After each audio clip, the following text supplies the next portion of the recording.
மக்களே வணக்கம். நான் உங்கள் கோடங்கி. நிஜ அரசியல் குறித்து நிறைய நம்ம பேசிக்கிட்டே இருக்கோம், தொடர்ச்சியாக பேசிக்கிட்டே இருக்கோம்.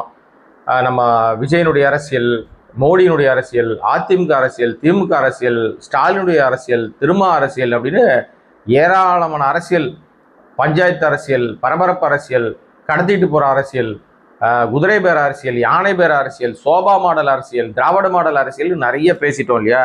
நிறைய பேசிக்கிட்டே இருக்கோம். இன்றைக்கு ஒரு பெரிய விவாத பொருளாக ஒரு மீம் அரசியல் உருவாயிருக்கு. இந்தியா முழுமைக்கும் பெரும் பரபரப்பை ஏற்படுத்தியிருக்கு.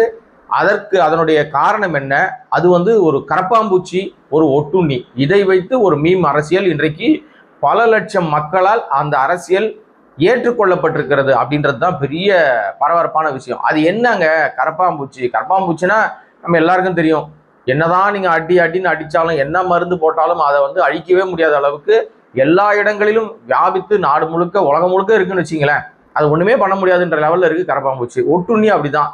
எங்க இருக்கு, என்ன நடக்குன்னு தெரியாது. அது ஒட்டுமொத்தமா அடுத்தவர் மீது சார்ந்து தன்னுடைய வாழ்க்கையை கடத்திட்டு போயிடும். இது ரெண்டு பெயரில் ஒரு மீம் அரசியல் உருவாயிருக்கு.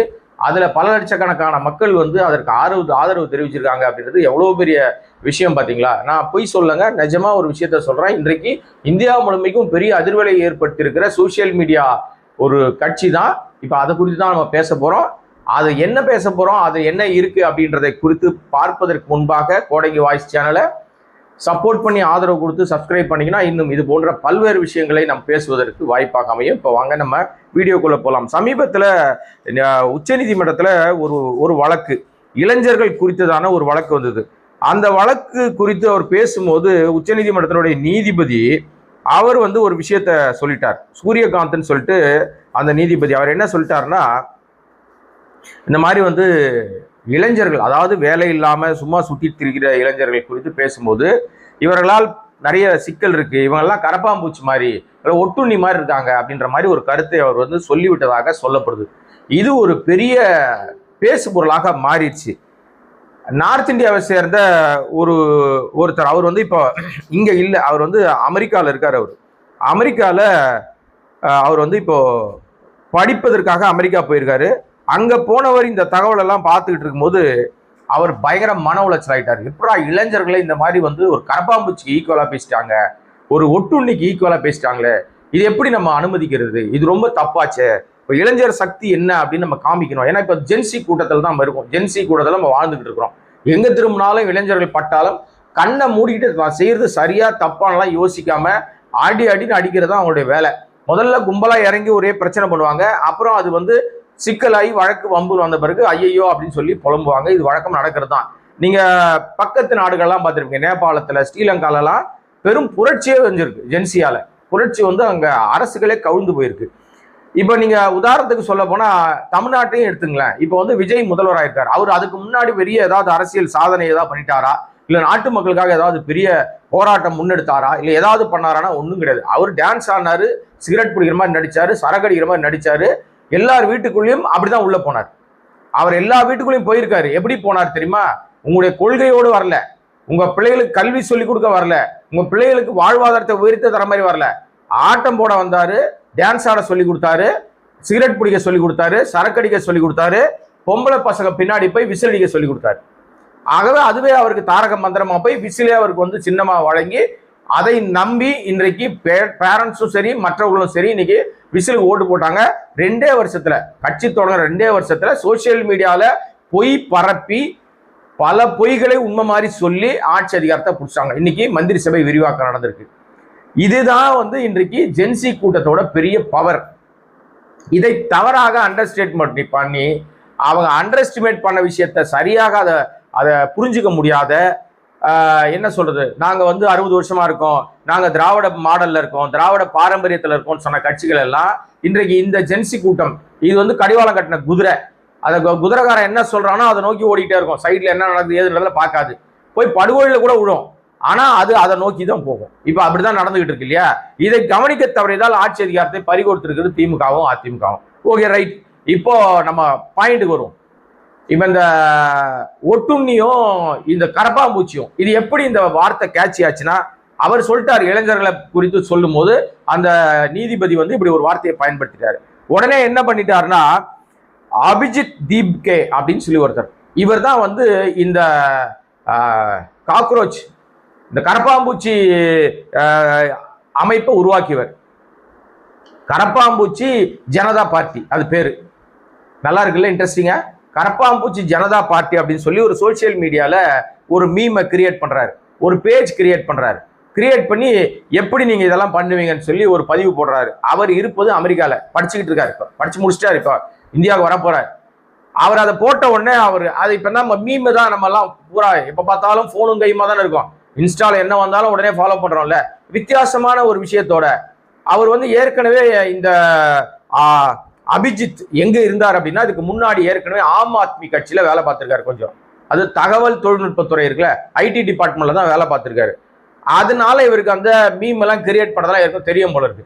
இந்த அடிப்படையில் இவர் என்ன பண்ணிட்டாருன்னா, ஒரு காக்ரோச்சை வச்சு, ஒரு காக்ரோச் தன்னுடைய உணர்வுகளை பேசினா எப்படி இருக்கும், இளைஞர்கள் சக்தி காக்ரோச் மாதிரி அழிக்கவே முடியாது, ஏன்னா நீங்க காக்ரோச் அழிக்க முடியாது இல்ல, அதனால அதுக்கு அது உதாரணமா எடுத்துக்கிட்டு இந்த காக்ரோச் இந்த அரசாங்கத்தை கேள்வி கேட்ட எப்படி இருக்கும், ஒரு கட்சி நடத்தினா எப்படி இருக்கும், ஒரு கொள்கை வெளியிட்டா எப்படி இருக்கும், அதற்குன்னு ஒரு பெரிய விஷயங்கள்லாம் இருந்தா எப்படி இருக்கும்னு ஒரு ப்ராப்பர் அரசியல் கட்சி மாதிரி இவர் என்ன பண்ணிட்டாருன்னா நிறைய விஷயங்களை போட ஆரம்பிச்சாரு. அது வந்து இன்ட்ரெஸ்டிங்கா ஆன உடனே நம்ம ஆட்கள் தான் புதுசா வந்தா பயங்கரமா சப்போர்ட் பண்ணுவாங்கல்ல, அடிச்சு உள்ள பூந்து பார்க்க ஆரம்பிச்சாங்க. வெளியிட்ட கொஞ்ச நாள்லயே பாத்தீங்கன்னா அது வந்து அப்படியே வந்து 1000, 2000, 5000, 10,000, 50,000, 1 லட்சம், 2 லட்சம்னு போக ஆரம்பிச்சிருச்சு. இப்போ வரைக்கும் கிட்டத்தட்ட 4 மில்லியன் ஃபாலோவர்ஸை அந்த காக்ரோச் ஜனதா பார்ட்டி எடுத்திருக்கு. 4 மில்லியன், யோசிச்சு பாருங்க, ஆல்மோஸ்ட் 40 லட்சம். 40 லட்சம் ஃபாலோயரை சர்வசாதாரணமாக ஒரு மீம், அப்படி ஒரு கட்சியே கிடையாது, அந்த கட்சி அங்கீகரிக்கப்படவே இல்லை, அந்த கட்சி போய் தேர்தல் கமிஷன்ல பேரே சொல்லல, இது விளையாட்டுக்காக ஜோக்குக்காக ஒரு கடுப்பாயி இளைஞர்களுடைய கோபத்தின் வெளிப்பாடாக ஒரே ஒத்த ரோசா இளைஞர் ஒருத்தர் அபிஜித் அப்படின்றவரை உருவாக்கின பேஜ், அதுக்கு 40 லட்சம் ஃபாலோவரை கடன்னு வந்த உடனே அடடா இது ரொம்ப வித்தியாசமா இருக்கே, இப்ப நம்ம எக்ஸ் தளத்துல வந்து இந்த மாதிரி விஷயங்கள் எல்லாம் நம்ம பார்த்துக்கிட்டு இருக்கும் போது இப்படி நம்ம உருவாச்சு, உடனே என்ன பண்ணிட்டாரு, இதையே நம்ம வந்து ஒரு விஷயமா கொண்டு போவோம் அப்படின்னு சொல்லி, ஏன்னா இளைஞர்களை அவர் ஒப்பிட்டது வந்து அவருக்கு ரொம்ப மன உளைச்சல் ஆயிடுச்சு அபிஜித்துக்கு. அந்த அடிப்படையில் தான் இதை உருவாக்குனார். எப்பவுமே ஒன்று உருவாக்குனா உடனே அதை ஃபாலோ பண்ணி இன்னொன்று வரும்ல, அதே மாதிரி பார்த்தீங்கன்னா ஒட்டுண்ணி முன்னேற்ற முன்னணின்னு ஒன்று வந்துருச்சு. ஒரு ஆளுங்கட்சி இருந்தா ஒரு எதிர்கட்சி இருக்கும்ல, இப்ப மீம்லயே பாத்தீங்கன்னா நம்ம காக்ரோச் ஜனதா பார்ட்டிக்கு ஆப்போனன்ட் நாங்க தான் ஒட்டுண்ணி முன்னேற்ற முன்னணி ஒன்று வந்துருச்சு. இன்ட்ரெஸ்டிங்கா இருக்குல்ல, யாரு கண்டா நாளைக்கு இது அரசியல்ல கூட நின்னாலும் நிற்குங்க, இதுக்கு ஓட்டு போட்டாலும் போடுவானுங்க, அப்படித்தானே இங்க நம்ம வந்து சிக்கி சீரழிச்சுக்கிட்டு இருக்கோம். எவன் வேட்பாளர்னே தெரியாதுங்க, யாரு வந்து வேட்பாளர், யார் எந்த கட்சி எதுவுமே தெரியாது. ஒண்ணுதான் தெரியும், ஒன்னு விஜய்னு தெரிஞ்சது, ஒன்னு விசில்னு தெரிஞ்சது. தமிழ்நாட்டு ஆட்சியை பிடிக்கலையா, இது மாதிரி நாளைக்கு காக்ரோச்சா இருந்தாலும் சரி, இல்ல ஒட்டுண்ணியா இருந்தாலும் சரி, எங்க என்ன நடக்கும் எப்படி என்ன நடக்கும் தெரியாது இல்ல. இன்னொரு அதிர்ச்சியை சொல்றேன் கேட்டுங்க, இது நான் சும்மா விளையாட்டுக்கு சொல்லுங்க, சீரியஸா சொல்றேன்.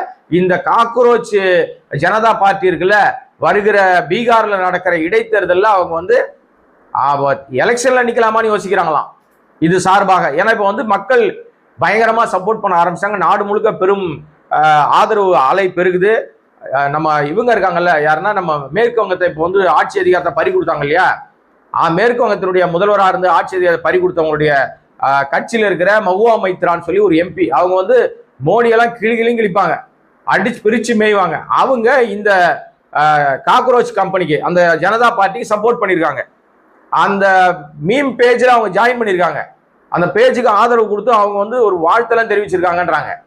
இது மாதிரி நிறைய பேர் சப்போர்ட் பண்ண ஆரம்பிச்சாங்க. அப்போ அரசியல்ல நிஜமாவே வந்து இந்த மாதிரி கரப்பாம்பூச்சி ஜனதா கட்சிலாம் வந்து இருந்தா எப்படி இருக்கும் யோசிச்சு பாருங்களேன். ஒரு படத்துல நம்ம பிரகாஷ் ராஜ் சொல்லுவார், வசூல்ராஜ் எம்பிபிஎஸ்ல, இந்த ரவுடிங்கெல்லாம் டாக்டர் ஆயிட்டா எப்படி இருக்கும், அந்த கேஸ் பூட்ட கேஸ், ஆபரேஷன் பண்ணுன்னு சொல்லாம அறுத்து போடு, அவனை கூட்டின்னு வந்து இழுத்து கட்டு, வெட்டி போடு, இப்படித்தானே பேசிட்டு இருப்பாங்கன்னு ஒரு மாதிரி சொல்லுவார் இல்லையா அவருடைய லாங்குவேஜ்ல. இது பூட்ட கேஸ் மாமே அப்படின்லாம் சொல்லுவார்ல, அந்த மாதிரி இந்த கரப்பாம்பூச்சி ஜனதா கட்சி அப்படின்னு சும்மா விளையாட்டுக்காக கேலிக்காக தன் மீது உள்ள அந்த கோபத்தின் வெளிப்பாடாக இளைஞர்கள் வந்து இப்படியெல்லாம் உருவாக்க முடியும் அப்படின்னு சொன்னா இதுல எவ்வளவு பெரிய விஷயம் இருக்கு பாருங்களேன். ஆனா இதை நம்பி ஒருத்தன் 40 லட்சம் பேர் உள்ள வந்திருக்கான் பாருங்க, அவனை எந்த லிஸ்ட்ல வைப்பீங்க நீங்க? இது என்னன்னா இப்போ இதுல பயங்கர ஆதரவு பெருக ஆரம்பிச்சோன்னே இவங்க வந்து ஒரு ப்ராப்பர் அரசியல் கட்சி என்ன செய்யுமோ அதெல்லாம் செய்ய ஆரம்பிச்சிட்டாங்க. தேர்தல் அறிக்கை வெளியிடுறாங்க. அதாவது அறிக்கை மீன்ஸ் விதிமுறைகள், யாருக்கெல்லாம் இது வந்து இதுல இணையலாம், யார் இதுல இணைஞ்சு வேலை பார்க்கலாம் அப்படின்னு சொல்லி பல நிபந்தனைகளை உள்ள போட ஆரம்பிச்சிட்டாங்க. இது வந்து பெரிய பரபரப்பை உருவாகி இருக்கு. இன்ஸ்டாகிராம்ல வந்து மட்டுமே அவங்களுக்கு 2 மில்லியன் ஃபாலோயர். அது இப்போ வந்து படிப்படியா உயரும். அவர் சொல்லும் போது 2 மில்லியனா இருந்திருக்கு. இப்போ நாம செக் பண்ணி பார்க்கும்போது 4 மில்லியன் ஏறிடுச்சு. 4 மில்லியன், அதுவும் 40 லட்சம். யோசிச்சு பாருங்க, ஒரு கரப்பாம்பூச்சி ஜனதா கட்சிக்கு இவ்வளவு பெரிய விஷயம் வந்திருக்கு அப்படின்னா இதுவரை இல்லாத புரட்சி தான். இதான் ஒரிஜினல் புரட்சி. இதான் ஒரு பெரிய அலை அடிச்சு நவுத்தி கொண்டு வந்து 40 லட்சம் பேரை சேர்த்து விட்டுருச்சு வித்தின் வீக்ல, ஒரு பஞ்சாயத்து வந்த உடனே. இதுல என்னன்னா, கிரிக்கெட் வீரர்ல இருந்து நிறைய பேர் சப்போர்ட் பண்றாங்களாம். அந்த அபிஜித் வந்து சொல்லியிருக்காரு, இது எல்லாமே நாளுக்கு நாள் எங்களுக்கு வந்து இதோட தாக்கம் அதிகரிச்சுட்டே போகுது. நாங்க வந்து ஏதோ ஒரு நம்முடைய கோபத்தை காமிக்கிறதுக்காக ஆரம்பிச்சோம், அது வந்து ஒரு பெரிய விஷயமா மாறி இருக்கு. ஆக்சுவலா அவர் வந்து பாம்பே மகாராஷ்டிராவை சேர்ந்தவர் தான் அந்த அபிஜித். அவர் வந்து சத்ரபதி காலேஜ்ல படிச்சிருக்காரு. அந்த அபிஜித் இது ஆரம்பிச்சவர். அதுக்கப்புறம் மேல் படிப்புக்காக அவர் இப்போ வந்து வெளிநாடு போயிட்டார். விரைவில் அவர் வந்து இந்தியாவுக்கு வரப்போறாரு. இந்தியாவுக்கு வந்தா அவர் வந்து அரசியல் கட்சி, ஏற்கனவே அவர் வந்து ஆம் ஆத்மியில இருந்தார். ஆம் ஆத்மி வந்து முதல்ல நான் வந்து ஊழலை ஒழிப்பேன், எல்லாத்தையும் சுத்தம் பண்ணுவேன் தான் தொடப்பு கட்டையோட வந்தாங்க. அவங்களுடைய சின்னம் வந்து தொடப்பு கட்டை, அதை வச்சுதான் வந்தாங்க. இப்போ வந்து இவர் காக்ரோச் கம்பெனி, இந்த நம்ம அபிஜித் கட்சி ஆரம்பிச்சாருன்னு வச்சுங்களேன், இவர் என்ன கொண்டாடுவாரு, காக்ரோச் அடையாளப்படுத்துவாரா? ஏன்னா நீங்க மிருகங்கள், பறவைகள், உயிரினங்கள்லாம் நீங்க வந்து சின்னமா வைக்க முடியாது. தெரிஞ்சோ தெரியாமல யானையெல்லாம் முன்னாடி கொடுத்துட்டாங்க. இப்பெல்லாம் அது கொடுப்பாங்களான்னு தெரியல. இப்ப நிறைய தேர்தல் கமிஷன் நிறைய விதிமுறைகளை வகுத்துட்டாங்க. அந்த அடிப்படையில் என்ன பண்ண போறாருலாம் தெரியாது. பட் ஆனா என்னன்னா, இன்னும் நான் ஒரு வாரம் 10 நாள்ல இந்தியாவுக்கு வரப்போறேன். வந்த பிறகு இந்த விஷயங்கள் தொடர்பாக அடுத்த கட்ட நகர்வு குறித்து என்னன்னு பேசுவேன் அப்படின்னு. ஆனா அதே மாதிரி அங்க நான் இன்னொரு கம்பெனி சொன்னேன்ல, என்னன்னா அந்த இன்னொரு கம்பெனி என்ன கம்பெனி அதுன்னா, டக்குன்னு பாருங்களேன், ஞாபகத்துக்கு வரமாட்டேங்குது பாருங்க. அந்த ஒட்டுண்ணி முன்னேற்ற முன்னணி வந்து அவங்க வந்து ரைவலா நாங்க வேலை பார்க்கிறோம் அப்படின் போது அவங்களும் என்ன சொல்லியிருக்காங்களான்னா, பாங்கிப்பூர் அப்படின்னு சொல்லி பீகார்ல ஒரு இடம் இருக்கு. அது அசம்பிளி எலெக்ஷன் அங்கே வரப்போகுது, அங்கே இடைத்தேர்தல் வரப்போகுது பீகார்ல. அந்த பாங்கிப்பூர்ல இந்த பக்கம் வந்து காக்ரோச் ஜனதா பார்ட்டி, கர்பாம்பூச்சி ஜனதா கட்சியும் ஒட்டுண்ணி முன்னேற்ற முன்னணியும் சேர்ந்து தனித்தனியா வேட்பாளர், சேர்ந்து இல்லை தனித்தனியா வேட்பாளரை போட போறாங்களாம். யோசிச்சு பாருங்க, கரப்பாம்பூச்சி கம்பெனிக்கே ஓட்டு போடுங்க, ஒட்டுண்ணி கழகத்துக்கே ஓட்டு போடுங்க அப்படி கேட்பாங்களா? நாடு எதை நோக்கி போயிட்டு இருக்கு, எவ்வளவு கேவலமா போயிட்டு இருக்கு, அரசியல் என்ன பண்ணிட்டு இருக்குது, சோசியல் மீடியாவுடைய தாக்கம் எவ்வளவு லட்சணத்துல இருக்கு, என்னென்னலாம் நடக்க போகுதுன்னே தெரியலங்க. ஏன்னா ஏற்கனவே ஒன்றை பார்த்து நம்மளால அது ஜீரணிக்க முடியாம ஓடிக்கிட்டு இருக்குது. இன்னும் நாட்டில் இன்னும் என்னென்னலாம் உருவாக போகுது, இதெல்லாம் எப்படி அனுமதிக்கிறாங்க? சோசியல் மீடியா மட்டும் நல்ல விஷயத்துக்கு பயன்பட்டா உண்மையிலேயே அந்த நாடு உருப்படும். சோசியல் மீடியாவை தவறாக பயன்படுத்தி பொய்யை பரப்பிக்கிட்டு, நம்ம பொய் பரப்பி ஒரு ஆட்சியை பிடிச்சிருக்காங்கல்ல, இது நம்ம விஜயனுடைய ஆட்சியை தான் சொல்றேன். வெறும் பொய், சொன்னதெல்லாம் பொய், நடக்காத உள்ளதெல்லாம் நடந்த மாதிரி சொல்லிட்டு பொய் வாக்குறுதிகளை கொடுத்து மக்களை மடமாத்தி மூளைச்சலவை செஞ்சு ஆட்சியை பிடிச்சிட்டு இன்னைக்கு எதுவுமே நடக்காத ஒரு மாதிரி சுத்தி திரிகிறார் நம்ம விஜய். நாட்டில் நாளைக்கு எது ஒன்றா நடக்கலாங்க. இவர் வந்து பிரதமர் வேட்பாளர்ன்றாங்க. யார? விஜய் அவர்களை பிரதமர் வேட்பாளர்ன்றாங்க. அடுத்தது போறாரு. மோடியும் அமித்ஷாவும் உஷாரா இருக்கணும். நீங்க சும்மா இவெல்லாம் சாதாரண ஆள் நினைச்சிட்டு நீங்க உங்க எல்லா வேலையும் இவனுக்கு வந்து சப்போர்ட் பண்ணீங்கன்னா நாளைக்கு உங்களுக்கே வந்து வேற இருப்பார். இங்கேருந்து கிளம்பி வந்து அப்புறம் இங்கே தமிழ்நாட்டில் நம்முடைய பையன் வந்து பிரைம் மினிஸ்டர் ஆகிட்டா இருப்பான்னு இங்கே இன்னொரு கூட்டம் வந்து கொண்டாடும். நாளைக்கு என்ன வேணா நடக்கலாம். ஏன் இந்த சோசியல் மீடியாவில் கரப்பாம்பூச்சி கம்பெனிக்கு 40 லட்சம் பேர் வரலையா? ஒரு வாரத்தில் ஒட்டுண்ணின்னு ஒரு சங்கம் ஆரம்பிக்கலையா? ஒரு அமைப்பு ஆரம்பிக்கலையா? அது ஒரு கட்சியா மாறலையா? வித்தியாசமான உலகத்தை நோக்கி அல்லது வித்தியாசமான அரசியலை நோக்கி நம்ம நகர்ந்துகிட்டு இருக்கோம். எது உண்மை எது பொய் என்பதை தீர்மானித்து முடிவு செய்வதற்குள் பொய்கள் நிறைய உழுந்துகிட்டே இருக்கும். நீங்க தான் கவனமா இருக்கணும். வருகிற எல்லாம் உண்மையாக இருக்கிறது வாய்ப்பில்லை, பேசுகிற எல்லாம் பொய்யா இருக்கவும் வாய்ப்பில்லை. அதுல சில உண்மைகள் இருக்கலாம், பல பொய்கள் இருக்கலாம். கண்டுபிடிக்க வேண்டியது உங்களுடைய வேலை. நீ என்ன கண்டுபிடிக்கிறீங்க, எப்படி கண்டுபிடிக்கிறீங்கன்னு பாக்குறேன். ஏன்னா ஏற்கனவே ஒரு வாட்டி பொய் பேசனோட நம்பி ஓட்டை போட்டு உட்காந்துருக்கீங்க. ஓட்டு போடாதவர்கள் இப்ப நாங்க எங்கடா ஓட்டு போட்டோம், மிஷின் தானடா ஓட்டு போகுது அப்படின்னு கத்துறாங்க. இவிஎம் என்னென்ன தில்லுமுள்கள் செய்து அதுக்கு மாற்று ஏற்பாடா வேற ஏதாவது வராதா? ஒருவேளை கரப்பாம்பூச்சி ஜனதா பார்ட்டி வந்து இவிஎம் மிஷினுக்குள்ளெல்லாம் பூந்து போய் ஏதாவது வேலை செய்யுமா? நாளைக்கு பிற்காலத்துல என்ன நடக்கும்லாம் தெரியாது மக்களே. ஜனங்களே, இந்த வீடியோவை வந்து சப்ஸ்கிரைப் பண்ணாம பார்த்துட்டு இருக்கிற மக்களே, சப்ஸ்கிரைப் பண்ணி கோடை வாய்ஸ் சேனலை அடுத்த கட்டத்த நகர்வுக்கு கொண்டு போங்க. மீண்டும் உங்களை சந்திக்கிறேன். நன்றி, வணக்கம்.